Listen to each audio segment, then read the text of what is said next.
My dad slept with my fiancée a week before my wedding, so I made him regret it for the last day of his life.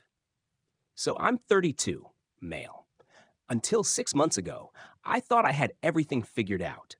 I busted my ass working construction for years, eventually starting my own contracting business that was finally making good money.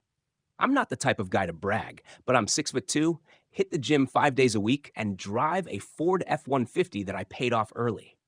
Worked for everything. Nobody ever handed me shit. Look, I wasn't always this put together. Back in high school, I was that kid who couldn't figure out what he wanted. My grades were decent enough, but college didn't seem like my thing. Dad, Robert, 56, male, was constantly riding my ass about it. You need a degree to be somebody in this world, he'd say, even though he never went to college himself. He joined the military right out of high school, did his 20 years, then landed a cushy VP job at an insurance firm through his military connections. Classic, do as I say, not as I do type. When I chose trade school instead of a 4-year degree, you'd think I told him I was becoming a professional clown. Manual labor is for people who can't use their brains, he'd say at family dinners, like I wasn't even there. Meanwhile, I was learning actual skills while his office buddies were paying contractors like me thousands to fix their fancy houses. Mom, Sarah, 53, female, was always the peacekeeper. She's worked as a nurse for 25 years, pulling night shifts and dealing with ungrateful patients while somehow still having the energy to smooth things over when Dad and I got into it. She's the real MVP, always telling me, your father just wants what's best for you. Even when he was being a complete asshole. Classic enabler, I guess, but she meant well. By 28, I had my own crew and was making more than most of my friends with their college degrees and student loans. That's when I met Amber at my buddy Mark's barbecue. Let me tell you about Amber. 28, female. Picture the girl that all the guys want to talk to the moment she walks in. Long blonde hair, athletic build from all those boutique fitness classes she was always doing, and this smile that made you feel like you were the only person in the room. She was working as a marketing manager for some tech startup, always dropping phrases like smashing the patriarchy and breaking glass ceilings in conversations. At first, I thought it was cool how passionate she was about women's rights and all that. We hit it off right away, even though we were complete opposites on paper. She had a master's degree in communications and came from this upper middle class family where everyone was a professional something or other. I kept waiting for her to realize I wasn't in her league, but she seemed genuinely into me. I love how you work with your hands, she'd say. All the guys I meet are these soft tech bros who couldn't change a tire if their life depended on it. It stroked my ego, I won't lie. We moved in together after 8 months, and I proposed on our 2-year anniversary. Nothing fancy, just took her hiking to this overlook I knew, got down on one knee at sunset. The ring was my grandmother's, this vintage Art Deco piece that Mom had been saving for when I found the right girl. Amber cried, said it was perfect. When I told my parents we were engaged, Mom was thrilled. Dad, surprisingly, seemed impressed. She's going places, he told me privately. Smart move, son. It was maybe the first genuine compliment he'd given me in years. Should have known something was off right then. We spent the next year planning the wedding. Amber went all in on the details. Rustic barn venue, custom invitations, farm-to-table catering, the works. Every time I saw the budget creeping up, she'd say, "This is our special day, Jake. Don't you want it to be perfect?" And like an idiot, I'd agree. Meanwhile, I was thinking long-term. Put a down payment on a house in a good school district, started a separate savings account for future kid expenses, even began researching how to expand my business to include more commercial contracts for stability. I wanted to build something solid for us. Amber was saying all the right things too. She'd talk about future kids, what we'd name them, how we'd raise them to be strong, independent thinkers. Sometimes she'd go off on these tangents about gender-neutral parenting or how she'd never let a daughter of hers play with Barbies, but I figured that was just her being progressive or whatever. Life was good. Business was booming. I had more work than I could handle. Our house was almost ready to move into after the wedding. The big day was set for July 15th, just 6 weeks away. Everything was falling into place. Then came that Tuesday in June that blew my entire life apart. I was at the job site, a high-end bathroom remodel in the fancy part of town. The kind of project where the client wants to see the boss regularly, so I was stopping by to check on progress and smooth over some concerns about the imported tile we were installing. My phone kept buzzing in my pocket, but I was in professional mode, you know? Mrs. Peterson was already annoyed about a delivery delay, so the last thing I needed was to be checking my messages while she was showing me exactly how she wanted the shower niche positioned. Client relationships are everything in my business. When I finally stepped outside to take a call, I saw 6 missed calls from Mom. Not texts, calls. Mom never calls during the day unless something's seriously wrong. She knows I'm working. I immediately called back, my heart already racing. She answered on the first ring. Jake, her voice was thick, like she'd been crying for hours. You need to come home, right now. It's about your father and Amber. A cold weight settled in my stomach. Mom, what's going on? Is everyone okay? Was there an accident? I was already walking to my truck, signaling to my foreman, Miguel, to take over.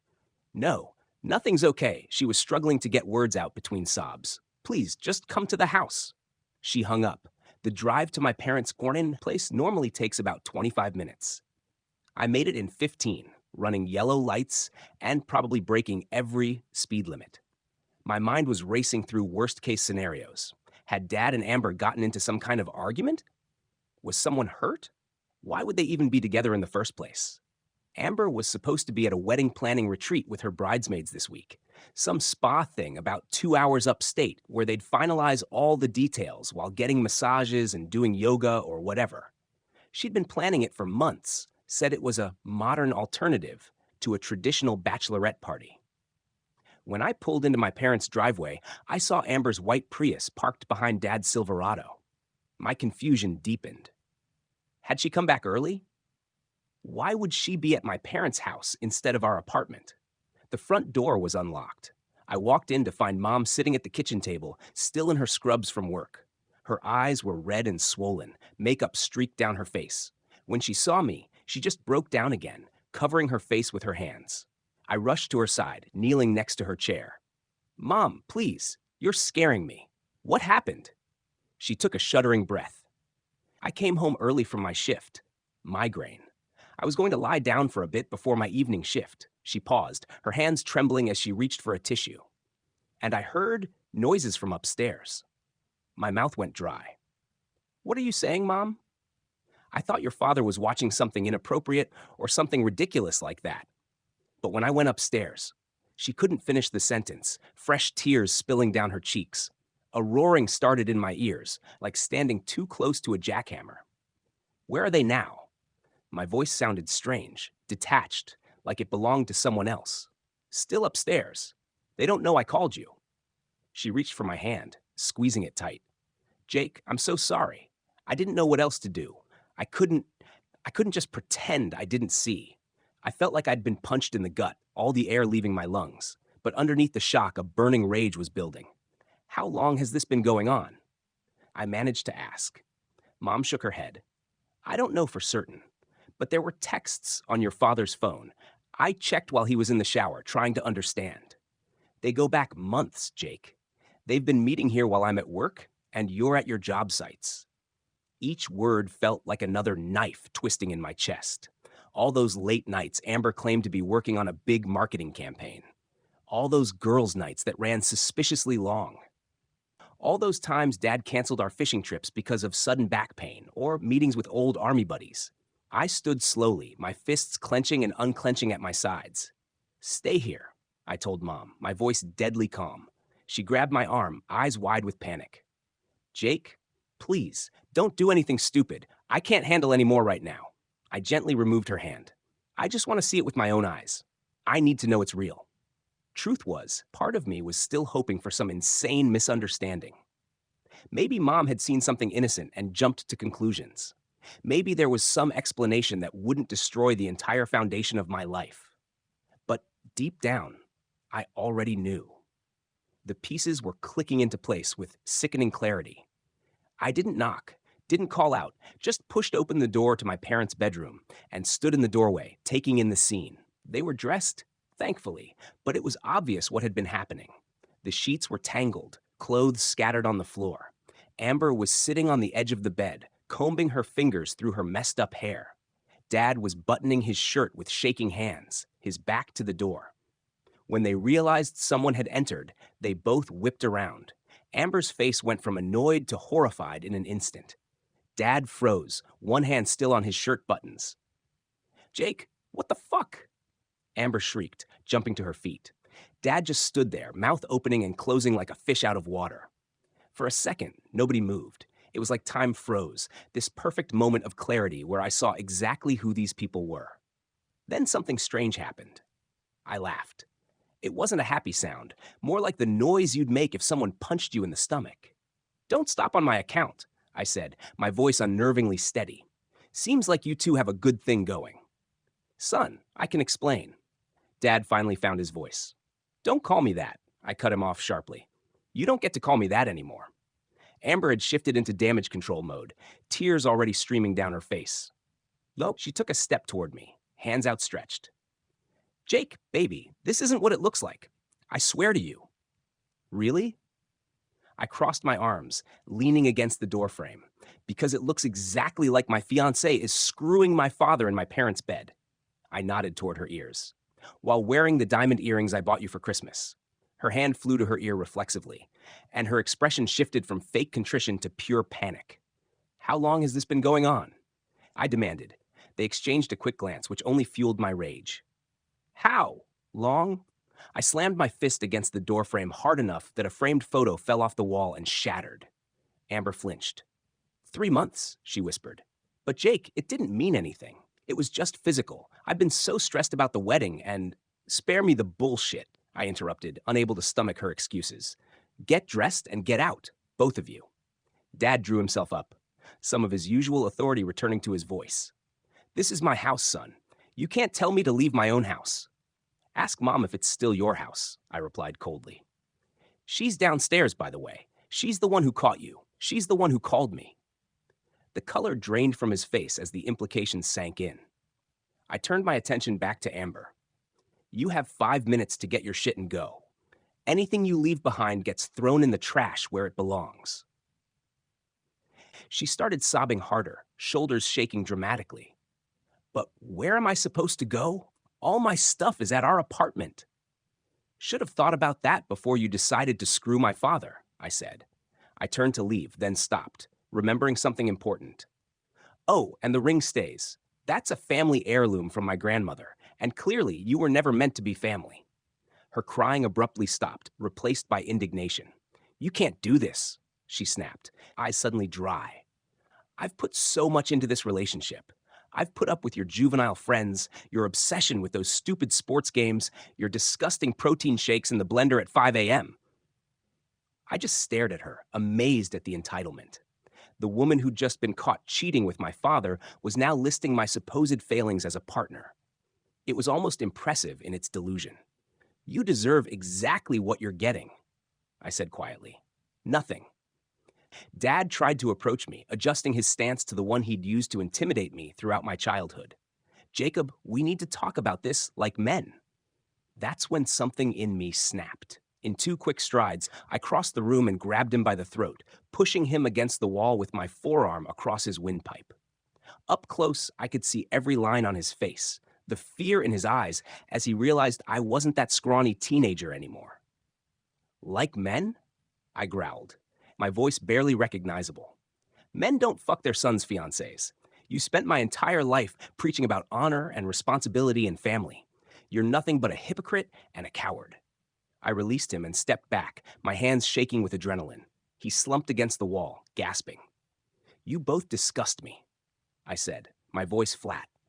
5 minutes, then I'm coming back up here, and you don't want that." I walked out, closing the door behind me, and went downstairs to Mom. She was still at the kitchen table, looking small and lost. When she saw me, she stood up uncertainly. "Did you? Are they?" "Leaving," I said simply, putting an arm around her shoulders. "We both deserve better than them, Mom." She leaned into me, and I could feel her tears soaking through my shirt. "What do we do now?" she whispered. "We rebuild," I told her, surprising myself with the conviction in my voice. "Without them." The next few weeks were a blur of pain, rage, and practical logistics. Mom couldn't bear to stay in the house, so she moved into my apartment while I slept on the couch. She filed for divorce the very next day, hiring Marianne Delaney, the most aggressive female attorney in town, and coincidentally, the woman whose kitchen remodel I'd completed last year. Small towns have their advantages sometimes. Dad tried calling both of us constantly, leaving voicemails that cycled between anger, self-pity, and hollow apologies. After 3 days, I changed our numbers and had my crew go to the house to pick up the rest of Mom's essential belongings when we knew Dad would be at work. Amber was her own special brand of nightmare. She showed up at our apartment multiple times, cycling through different tactics. First came the tearful apologies, where she claimed Dad had manipulated her, that he'd abused his position of authority over her.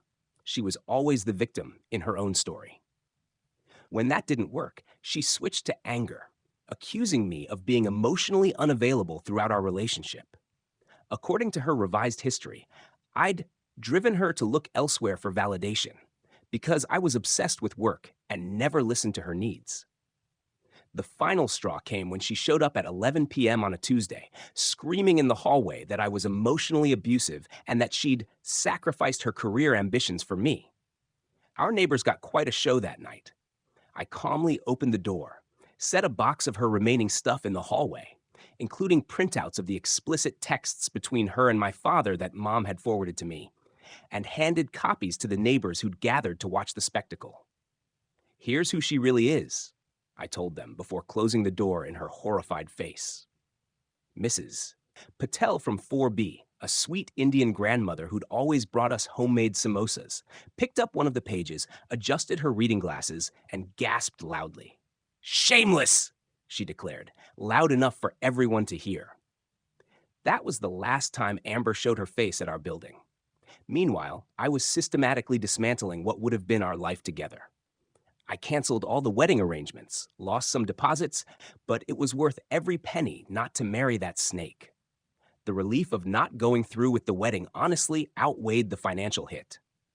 The house was trickier. We both signed the mortgage, with me putting down most of the down payment. After consulting with a lawyer, I bought out her portion, considerably less than mine, and put the house on the market immediately. I couldn't imagine living there now. Every room would remind me of the future we'd planned. The hardest part was telling our friends. Here's the final section with polished punctuation while maintaining all original content and tone. Some took her side, if you can believe that. Lisa, who'd been one of our mutual friends from the beginning, had the audacity to suggest I must have done something to drive Amber away. Those people were immediately cut from my life. The real ones stood by me, helping Mom move her stuff out of the house when Dad was at work, bringing us food when neither of us felt like cooking, just being there when I needed to rage or cry or sit in silence. Mark, my best friend since high school, was particularly solid. "I never thought she was good enough for you anyway," he admitted one night as we sat on my balcony. "Always seemed like she was with you despite your job, not because of who you are." Those words hit home. Had I been so blinded by Amber's looks and status that I hadn't noticed her subtle disdain for my work? Looking back, there were signs. The way she'd introduced me as Jake, he owns his own business, rather than Jake the contractor, like she was embarrassed by what I actually did. How she'd steer conversations away from my projects at social gatherings. The little comments about how I could move into management and leave the physical labor behind. Once we were married. 3 months after D-Day, Discovery Day, as Mom and I had grimly dubbed it, I was starting to feel like maybe I could breathe again. The business was doing better than ever, nothing like rage to fuel your work ethic. I'd sold the marital home-to-be and bought a small cabin on the lake instead. Something just for me, with no memories attached. Mom found a small apartment near the hospital and seemed to be healing in her own way. She joined a support group for women going through divorce and started taking art classes on her days off, something Dad had always discouraged as a waste of time and money. Then karma finally showed up to collect. It started with a phone call from a number I didn't recognize. After weeks of dodging unknown numbers, I almost didn't answer, but some sixth sense told me to pick up. "Jake, please don't hang up," It was my father. My finger hovered over the end call button. "Give me one good reason," I said, my voice hard. "I'm losing everything," he said, his voice cracking in a way I'd never heard before. "The divorce, the house, my job. I need help." I actually laughed. "And that's my problem, why? Your mother's attorney. She's going for everything. The house, the savings, even my pension. And someone at work found out about what happened. I've been suspended pending an ethics investigation." Dad worked as the VP at a conservative insurance firm where they apparently frowned on executives sleeping with their sons' fiancées. Who knew? "Maybe you should call Amber for help," I suggested coldly. There was a pause. She's not speaking to me anymore. Let me guess. She moved on to someone else who can do more for her?" His silence was confirmation enough. "Jake, I know I have no right to ask, but could you just talk to your mother? Ask her to go easier in the settlement. I'm going to end up with nothing." "You're right about one thing. You have no right to ask. You made your choices. Now live with the consequences." I hung up and blocked the number. 2 days later, Mom called me during her lunch break. "You won't believe who came to see me at the hospital." "Who?" I asked, distracted by a supply delivery I was signing for. "Amber." I nearly dropped the phone. "What? Why?" "She's a mess, Jake. Lost her job, can't make rent. Apparently your father promised to leave me and support her, but now he can't even support himself."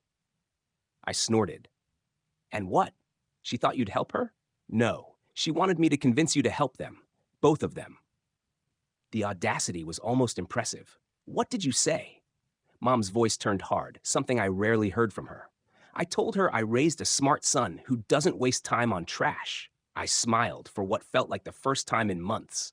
That's my mom. But the universe wasn't done with its twisted sense of humor. The very next day, I pulled up to a job site to find Amber waiting by my truck. She'd lost weight, her designer clothes replaced by worn jeans and a faded t-shirt. When she saw me, she straightened up, trying to pull together that confident mask she always wore. "5 minutes," she said as I approached. "That's all I'm asking." Against my better judgment, I nodded.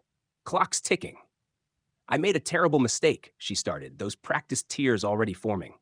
"Your father, he told me things about you. Made me believe you were hiding things from me." "Save it." I cut her off. "You weren't manipulated. You're just facing consequences for once in your life." Her face hardened. "Fine. You want the truth? I was bored. You were always working, always talking about building a future, never living in the present. Robert made me feel desired." The casual use of my father's first name felt like another slap in the face. How many times had they laughed about me behind my back? "And how's that working out for you now?" I asked, leaning against my truck. "I'm about to be evicted," she admitted. "Nobody will hire me once they check my references. Your father is completely broke since your mom is taking him to the cleaners. We made a mistake, but do we deserve to have our lives completely destroyed?" I pretended to think about it. "Yes. Yes, you do." "Jake, please." She stepped closer, putting her hand on my arm like she used to when she wanted something. "We could work this out. I still care about you. We had plans. A future." I looked down at her hand until she removed it. "The future where you were sleeping with my father behind my back? That future?" "I'm not asking you to take me back," she said quickly. "Just help me get back on my feet. Alone, maybe. Or use your connections to help me find a job. You're doing so well, and I'm suffering the consequences of your actions," I finished for her. "How's all that female empowerment working for you now? Aren't you strong and independent enough to solve your own problems?" Her eyes flashed with anger. "You're enjoying this, aren't you? Seeing me brought low while you thrive." I checked my watch. "Your 5 minutes are up. Don't contact me or my mother again." As I turned to walk away, she called after me. "You'll regret this, Jake.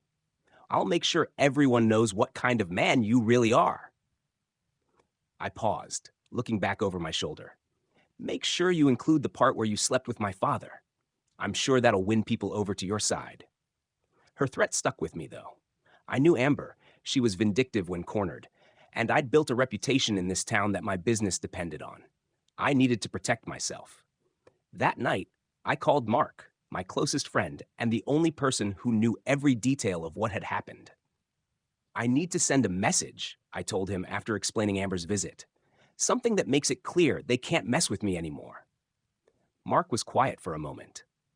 What are you thinking? I'm thinking it's time they understand what it feels like to be completely exposed.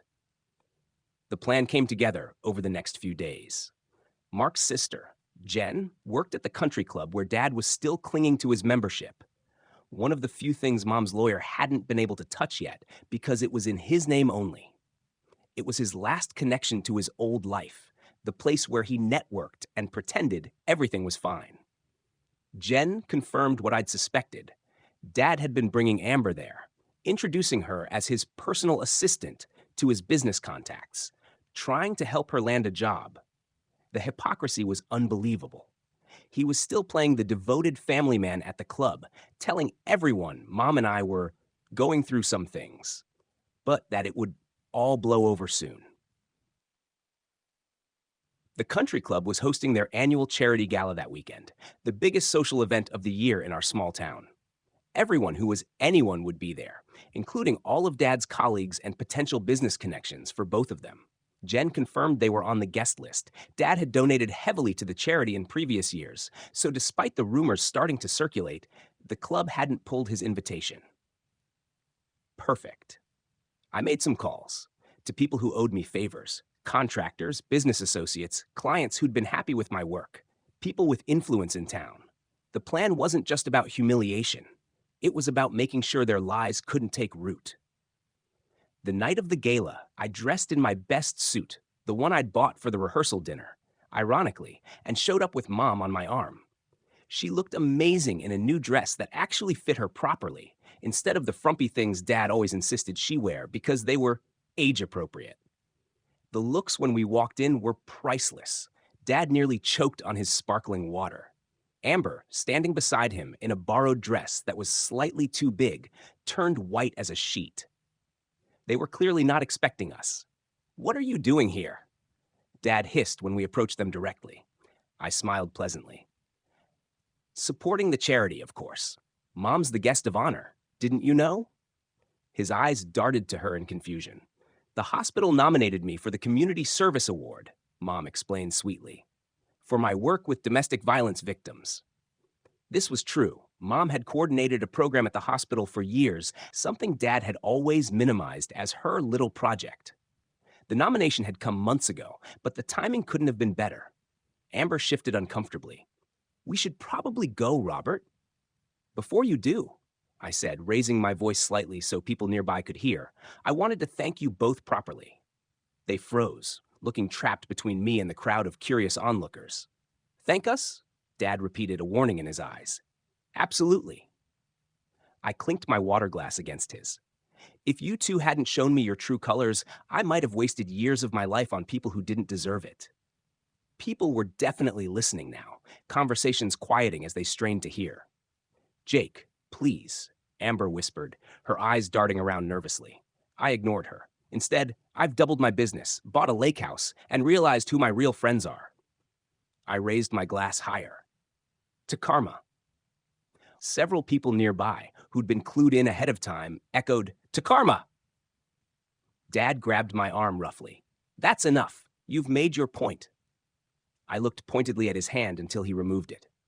"No, I really haven't. See, I brought something for everyone here tonight."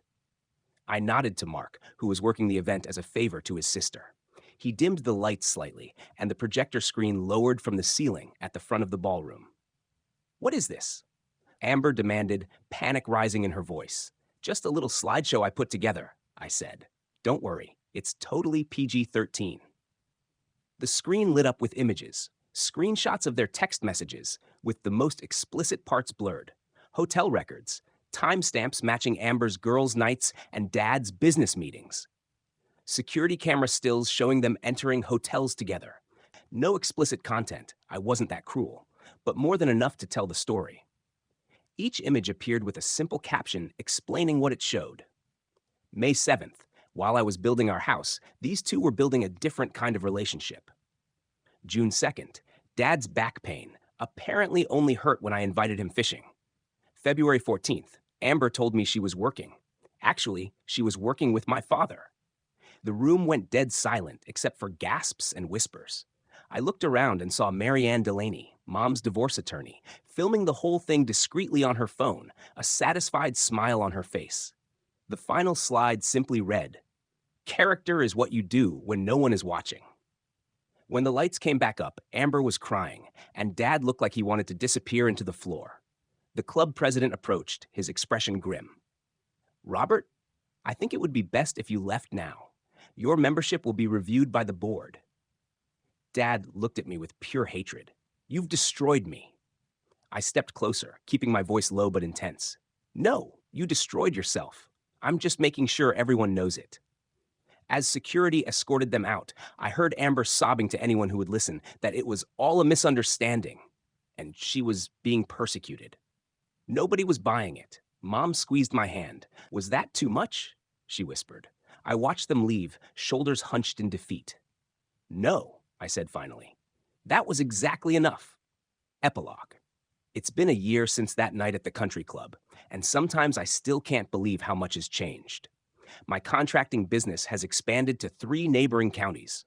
I've hired 4 more crews and even brought Mom on to handle the office side of things. Turns out she's got a real head for business once she got away from Dad's constant criticism. "I should have done this years ago," she told me recently as she implemented a new scheduling system that increased our efficiency by 30%. "I just never thought I could." That's the thing about toxic relationships. They convince you that you're less than you are. Both Mom and I had spent years believing Dad's narrative about us, that I was the underachiever son who'd never amount to much, that she was just a nurse with cute little projects. Dad lost everything: his job, his reputation, his friends. Last I heard, he's living in a studio apartment 3 towns over and working at a hardware store. Every now and then, some client will come into my office and start a story with, "You'll never believe who was mixing paint at Johnson's Hardware." I usually cut them off. I don't need the updates, and I don't take pleasure in his downfall anymore. It's just a fact of life, like rain or taxes. Amber tried to reinvent herself on Instagram as some kind of personal growth coach after nobody in town would hire her. Her bio read, "Rising from life's challenges stronger than ever." Rich coming from someone who created her own challenges by sleeping with her fiancé's father. Last I heard, the influencer career didn't take off. She moved back in with her parents in Ohio. They both still try to contact me occasionally. Dad sends these long, self-pitying emails about how he's changed and found God. Amber's messages flip between sweet-talking and threats, depending on how desperate she's feeling that day. Last month, she sent me a text saying she was ready to forgive me for exposing them at the gala. I had to laugh at that one. I don't respond to either of them. What would be the point? Mom's flourishing in ways I never expected. She quit nursing after 25 years and now runs the administrative side of my business. She's dating a decent guy who treats her right, a widower who owns the local garden center. I don't need a big romance. She told me when I asked if things were serious with garden center guy, as I call him. I need respect and kindness. Carl gives me that. As for me, I'm not rushing into another relationship. Been on a few dates, nothing serious. There's this landscape architect I've worked with on a few projects who keeps finding reasons to stop by my office. She's smart, down to earth, and actually thinks what I do is interesting. We'll see where it goes. About 2 months ago, I got an unexpected visitor at the cabin. Dad somehow found out where I lived and showed up unannounced one Sunday morning. I was on the deck drinking coffee and reading when I heard a car pull up. He looked terrible, thin, gray, his clothes hanging off him. For a split second, I felt a twinge of pity. Then I remembered everything. "You have 5 minutes," I told him, not inviting him onto the deck. "Jake, please," he said, his voice hoarse. "I've lost everything. My job, my reputation, my savings. I'm living in a studio apartment and working retail at my age. I can't even afford health insurance anymore." I crossed my arms, waiting for the point. "I need help," he admitted, eyes on the ground. "Just a loan to get back on my feet. I could work for you. Even I know I don't deserve your forgiveness, but you're right." I cut him off. "You don't deserve it, and you're not getting it, or my money."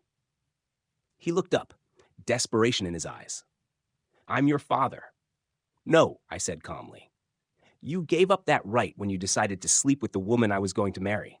A father protects his son. He doesn't betray him in the worst possible way. It was a mistake, he pleaded. The biggest mistake of my life. I've been in therapy, trying to understand why I did it. I was jealous of you, Jake. Your success, your confidence, the fact that you found such a beautiful, accomplished woman who loved you. I couldn't. I couldn't believe what I was hearing. So your solution was to sleep with her? To destroy my happiness because you were jealous of it? That's even worse. I know, he whispered. There's no excuse. But I'm begging you, help me just this once. I have nowhere else to turn.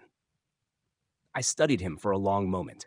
This broken man who'd once seemed so powerful to me, the man who'd made me feel small for most of my life, who dismissed my achievements and belittled my choices. You know what the worst part was? I asked finally. Not that you slept with Amber. It was that you'd been undermining me my entire life, making me feel like I wasn't good enough. Then the one time I did something you approved of, finding a suitable partner, you had to take that from me too. He flinched at the truth of it. I'm not giving you money, I said firmly. But I'll tell you what I'll do. There's a program in the city for veterans who need job training and housing assistance. I know the guy who runs it. I'll make a call, tell him you're coming. The rest is up to you. Relief washed over his face. Thank you, Jake. I don't... No, you don't, I agreed. I'm not doing this for you.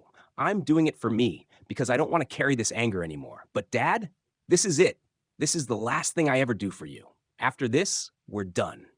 He nodded slowly, accepting the terms. As he turned to go, he paused. Your mother, is she happy? Happier than she ever was with you, I said honestly. He winced but nodded again. Good, she deserves that.